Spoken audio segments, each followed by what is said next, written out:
Hi guys, we're talking about today the different markets that are out there. I've already done two. I've done one on the cash market and the prime market, which is excellent credit.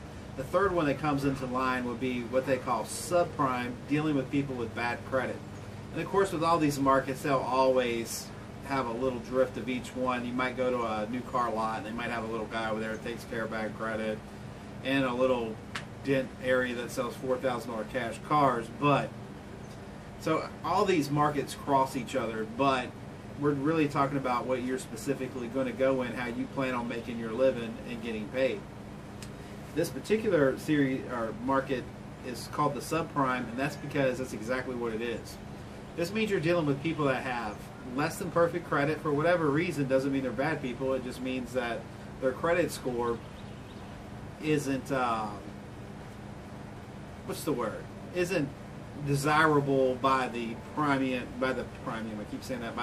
dealers. So this leaves a good opportunity for you to make a profit if you know how to give them that loan they need, supply that particular car, and make it work. Now this right here is a very lucrative market, but there is some drawbacks to it. Let me go over a couple of them. Some of the companies that do subprime lending call it kind of seems stupid for me to say this, but they put discounts on their loans, which is basically an upcharge to the dealer. So let's say ABC company is going to give this bad credit person a loan, and they look at the dealer and go, oh, by the way, you're going to charge a $2,000 discount, which means now that person that was going to buy it for $10,000, you got to charge $12,000. Then they're going to charge the ridiculous interest on top of it. So what does this mean? This means that your cost of vehicle has to come down in order to accommodate the overpricing by the subprime companies. Some are better than others. Some might only charge $200 or $300 discounts. Some, thank God, may not even charge any, but this is something you need to be aware of.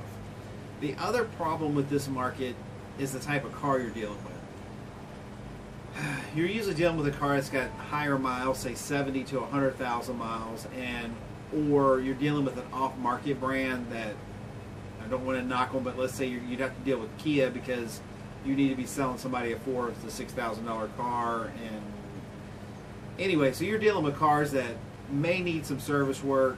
You're going to have somebody that's really on hand that can definitely handle that. You're going to have these clients basically that are in this market are counting on you to make sure their vehicle is good, make sure that you can provide their transportation. And believe it or not, when you sell them that car, you might be like, it's as is, but if that car is not in good working order, they're going to be right on your front door step in about 10 minutes later. So, drawbacks, you got to deal with less than optimal vehicles.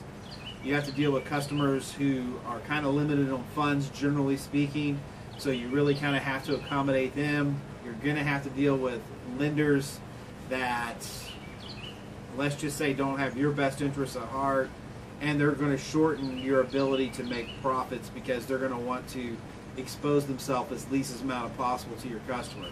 So subprime is not the most profitable market that's out there. However, it's a consistent market. So whereas if you're really good at getting people loans on cars, you're going to have a line of people lined up to buy your cars. You may only be making $800 a copy, versus the dealer down the street averaging $3,000, but the cars you're looking for are pretty plentiful. The customers are plentiful. You can kind of keep a consistent business.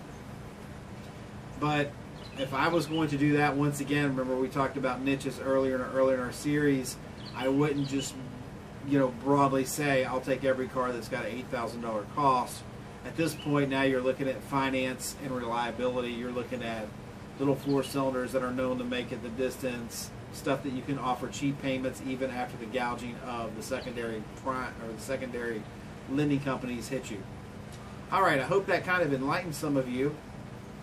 Oh, one other little drawback of that, some of these companies require you to sign with your customer to guarantee the payment for the first 30, 60, or 90 days, which also, of course, I would never recommend that, but you will take a huge liability because, unfortunately, it's not the most reliable market out there as far as the customers.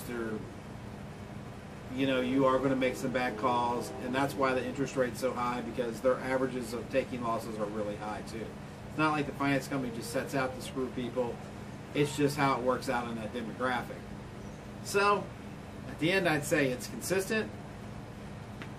It's not very profitable, but you can make some money doing it. It's a lot of headaches, but it's a paycheck, and the cars are plentiful, so you can buy them pretty much anywhere. So I guess that's all I can say about Subprime. If you've got any questions on that, please feel free to let me know, like if you're wondering how the gap works or insurances or anything like that.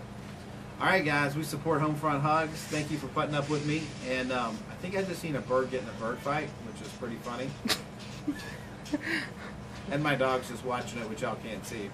But anyway, we support Homefront Hugs, guys. Stay tuned. I think this is number 109 on our Flipping Car series. And